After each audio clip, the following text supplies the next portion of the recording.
સંત શિરોમણી જલારામ બાપાની 226મી જન્મ જયંતિ નિમિત્તે ગાંધીધામ લોહાણા મહાજન દ્વારા ભવ્ય ઉજવણી કરવામાં આવી હતી। Doctor Baba Saheb Ambedkar convention hall, rotary circle પાસે ચાગો રોડ, ગાંધીધામ ખાતે જલારામ જયંતિ ઉત્સવ સમિતિ દ્વારા વિવિધ ધાર્મિક કાર્યક્રમો યોજાયા હતા, જેમાં જૂની લોહાણા મહાજનવાડી ખાતે પ્રમુખ પ્રવીણ જોબનપુત્ર પરિવાર તેમજ ગંગારામ જોબનપુત્ર પરિવાર દ્વારા શાસ્ત્રોક્ત વિધિથી પૂજન અને આરતી કરવામાં આવી હતી। ત્યારબાદ જૂની લોહાણા મહાજનવાડીથી ભાઈ પ્રતાપ સર્કલ સુધી ભવ્ય શોભાયાત્રા નીકળી હતી, જે શહેરના મુખ્ય માર્ગો પર પરિભ્રમણ કર્યું હતું।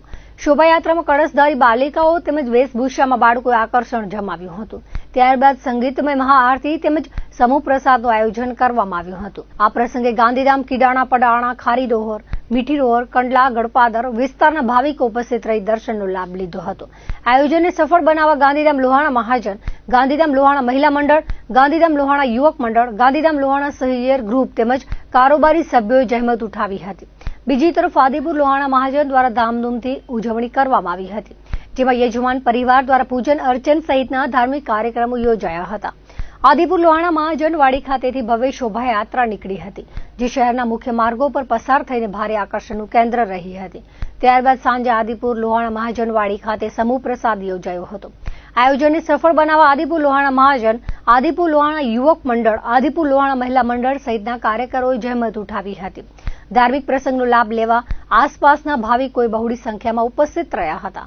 જલારામ જયંતિના પ્રસંગે તમામ જ્ઞાતિ તથા અન્ય તમામને શુભકામનાઓ અને વધામણી।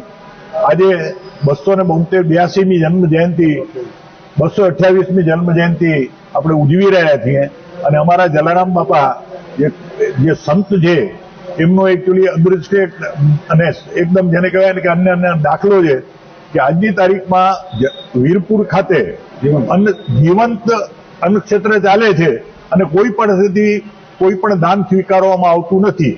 તો આ પ્રસંગે હું તમામ જ્ઞાતિજનોને એની જેને ખુશીથી સાથે એમને વધામણી આપું છું અને સાથે અત્યારે જે આપણી રવાડી છે એ અહીંયાથી ગાંધીધામ લોહાણા મહાજનથી ત્યાં સુધી આપણે ભાઈ પ્રતાપ પુતળા સુધી જશે અને એના પછી આંબેડકર ભવનની અંદર મહાપ્રસાદનો પ્રોગ્રામ રાખવામાં આવેલો છે અને મહાઆરતીનો પ્રોગ્રામ રાખવામાં આવેલો છે। ફરીથી તમામ જ્ઞાતિજનોને શુભેચ્છા પાઠવું છું।